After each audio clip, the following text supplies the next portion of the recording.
हेल' लोगोफोर, नोंथांमोननि थाखाय मोनसे गोदान भिडिअ लानानै फैलायबाय। फट'शपआव जोङो माबोरै निजिनि नाम एबा जायखिजाया नामखौनो मा खालामनो हायो, आखरखौ अरजोंब्लाव होनाय मोनसे एडिटिं खालामनो हायो। स' नोंथांमोननि थाखाय नैबे भिडिअखौ मोनसे लानानै फैदों लोगोफोर। स' नोंथांमोना भिडिअखौ नायोबा जोबोद इन्टारेस्टिं मोनगोन। स' नोंथांमोना भिडिअखौ स्किप खालामालासिनो फारसेनिफ्राय नायलांबानो जाबाय, जाहाथे नोंथांमोना नैबे भिडिअनि गेजेरजों माबोरै अरजोंब्लाव होनो हायो जायखिजाया आखरखौनो। स' नोंथांमोना बेखौ मोन्थिनो थाखाय भिडिअखौ स्किप खालामालासिनो फारसेनिफ्राय नायलांबानो जाबाय लोगोफोर। स' बांद्राय गोबाव खालामला लोगोफोर। स' नोंथांमोना अननानै आंनि चेनेलखौ साबस्क्राइब खालाम, लोगोसे खाथियाव थानाय बेल आइकनखौ थुनानै अल नटिफिकेसन खालामनानै गुरै खावलायबाय लोगोफोर। स' फैदो बिदिब्ला जों भिडिअखौ जागायदोनि। स' लोगोफोर, नोंथांमोना गिबियावनो फट'शपखौ अपेन खालामना लाग्रोदो लोगोफोर। स' आं अपेन खालामना लानोसै। स' आं अपेन खालामबाय लोगोफोर। दानिया नोंथांमोना मा खालामनांगोन, बेयाव फाइल मोनसे लानांगोन लोगोफोर। स' फाइल लानो थाखाय नोंथांमोना मा खालामनो हायो, कीबोर्डआव Ctrl+N थुनाबो लानो हायो, आरो नैबेहाय फाइल अप्शनाव थांनानै बेयाव थुनाबो लानो हायो। स' लोगोफोर, आं कीबोर्डआव Ctrl+N थुना लानोसै। स' नोंथांमोनाबो जेरै गोसो बिदिनो लाबानो जाबाय। स' लोगोफोर, आं मा खालामगोन, नैबेहाय प्रेजेन्ट साइजआव 1024x576 वाइट फल बेखौ सिलेक्ट खालामना लागोन। स' बेनि उनाव नोंथांमोना मा खालाम, नैबेहाय मड अप्शन दं, मडखौ मा खालाम, नोंथांमोना ग्रासिकेल खालामना लाबानो जाबाय। स' आं ग्रासिकेल सिलेक्ट खालामबाय। बेनि उनाव दङ जोंहा मा, कन्टेन्ट्स। स' कन्टेन्ट्सखौ नोंथांमोना मा खालाम, वाइटखौनो थानो होबानो जाबाय। बेनि उनाव अके थुबानो जाबाय।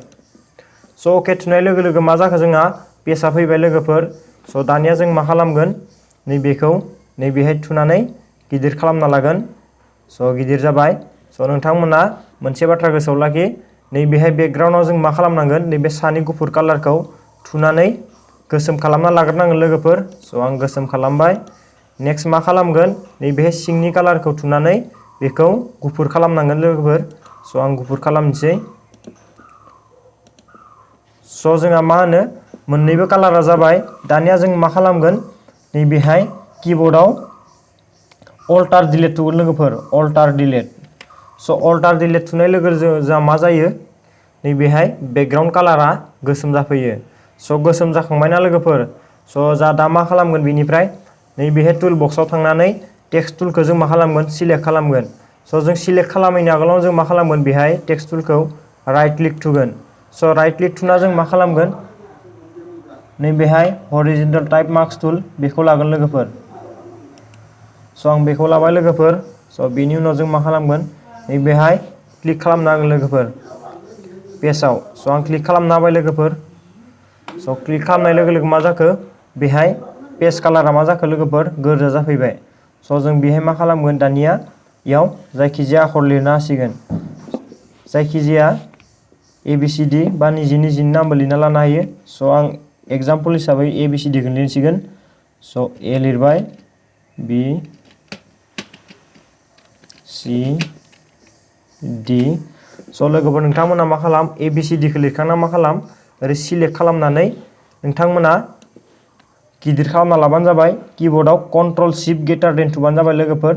Ctrl+Shift+Get थुबाथाय गिदिर जायोना, नै गिदिर जाबायना। स' नोंथांमोनाबो Ctrl+Shift+Get थुनानै गिदिर खालामना लाबानो जाबाय। स' आं गिदिर खालामबाय। बिनि उनाव मा खालामगोन, नैबेहाय टिक मार्कआव थुना होगोन लोगोफोर। स' आं थुना होबायना।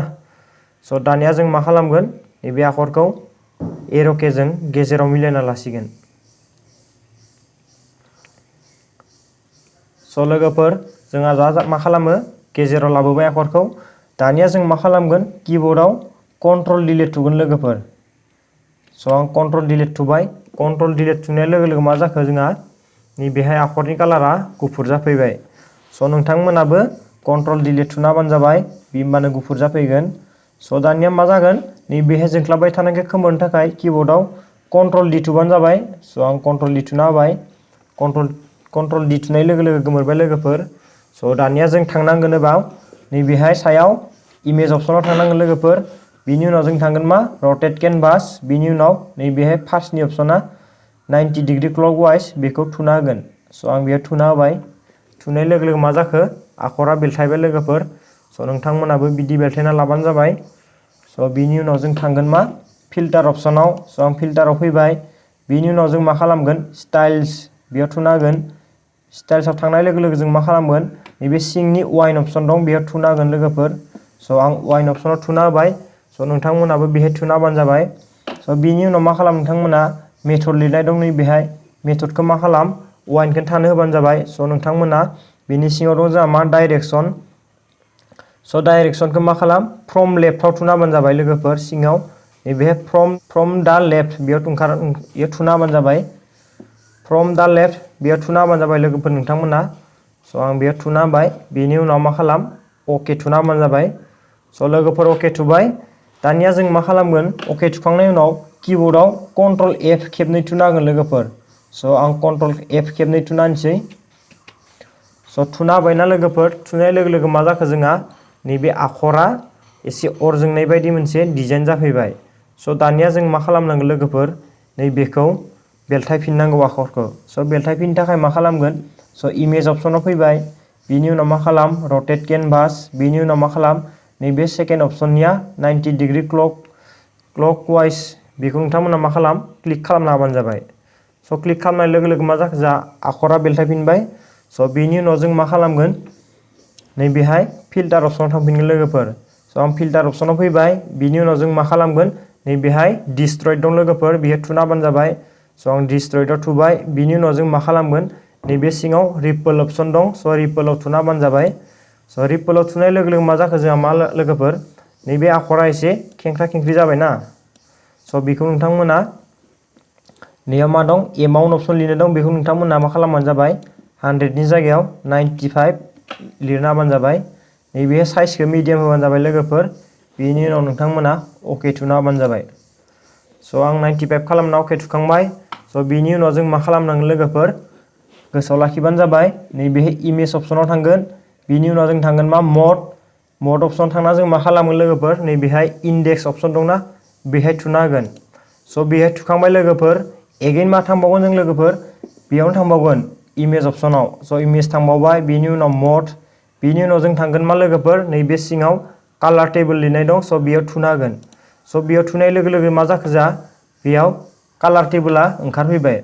स' दानिया जों मा खालामनांगोन नैबेहाय टेबोल अपसन दं बेयाव ग्रासिकेल जाना दंना लोगोफोर। स' बेखौ जों मा खालामगोन नैबेहाय ब्लेक बडि स' बेयाव थुना होबानो जाबाय। स' ब्लेक बडि थुनाय लोगो लोगो मा जायो लोगोफोर जोंहा आखरा अर जोंखांबाय। स' दानिया जों मा खालामगोन बेखौ अकेल' थुना होदो।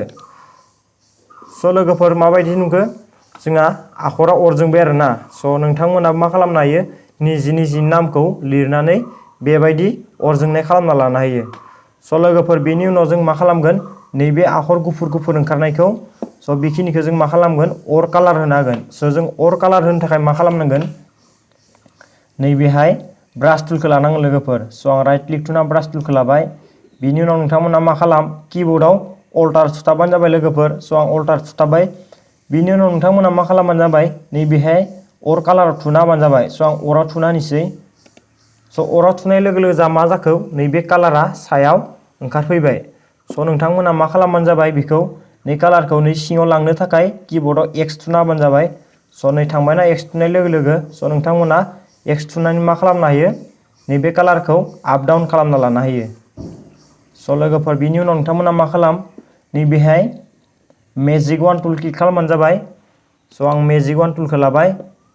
स' बिनि उनाव नोंथांमोना मोनसे बाथ्रा गोसोआव लाखि नैबे सायाव जोंहा मा दं कन्टिजियास अपसन दं। स' बेयाव जुदि नैबायदि टिक मार्क ओंखारनाय थायोबा स' नोंथांमोना मा खालाम नैबे टिक मार्कखौ बोखांनानै नैबेहाय क्लिक खालामना होबानो जाबाय। स' आं क्लिक खालामना होनोसै। स' क्लिक खालामनाय लोगो लोगो मा जाखो जा सिलेक्सन जाफैबाय। स' बेनि उनाव जों मा खालामगोन कीबोर्डआव कन्ट्रल बेक स्पेस थुसिगोन लोगोफोर। स' आं कन्ट्रल बेक स्पेस थुबाय। स' थुनाय लोगो लोगो जा मा जाखो आखरनि कालारा अर कालार जाफैबाय। स' लोगोफोर बेखिनियानोमोन भिडिअ'आ। स' नोंथांमोना माबायदि मोनखौ भिडिअ'खौ नायनानै स' नोंथांमोना अननानै आंनि चेनेलखौ लाइक शेयार लोगोसे साबसक्राइब खालामना लादो बेबायदि भिडिअ इन्टारेस्टिं मोनबाय थानो थाखाय। स' नोंथांमोना आंखौ सापर्ट खालाम। स' लोगोफोर बेनि उनाव जों मा खालामगोन नैबेहाय जोंख्लाबबाय थानायखौ खोमोरनो थाखाय कीबोर्डआव कन्ट्रल डि थुना होबानो जाबाय। स' लोगोफोर कन्ट्रल डि थुनाय लोगो लोगो मा जाखो जोंहा आखरा मा होनो जोंख्लाबबाय थानाया गोमोरलाङो। स' लोगोफोर स' बेखिनियानोमोन लोगोफोर।